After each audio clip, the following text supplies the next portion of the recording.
હું ક્યારા યોગેશ અહીં ગોંડલ માર્કેટ યાર્ડમાં કમિશન એસોસિએશનના પ્રમુખ તરીકે જવાબદારી નિભાવું છું.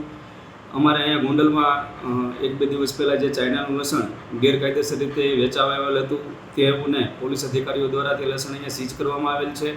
તો જ્યારે આ વર્ષે આપણે અહીંયા ખેડૂતોને લસણના પોષણક્ષમ ભાવ મળી રહ્યા હોય તો ચાઇનાનું લસણ જો અહીંયા માર્કેટમાં ગેરકાયદેસર રીતે વેચાવા આવશે તો ખેડૂતોને પણ મોટી નુકસાન થવાની ભીતિ છે.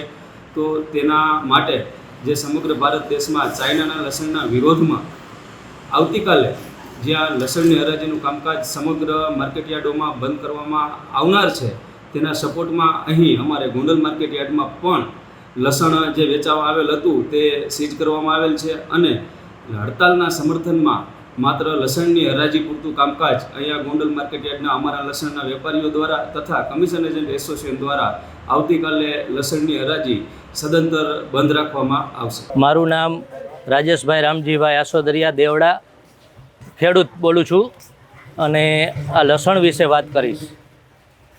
આ જે ચાઇનાનું લસણ આવે છે તે બહુ ખરાબ છે, સ્વાસ્થ્ય માટે બી હાનિકારક છે.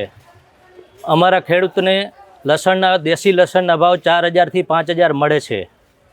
તેનાથી વિરોધ થાય, લસણ આવવાથી બહુ ભાવ નીચે જવાની શક્યતા છે.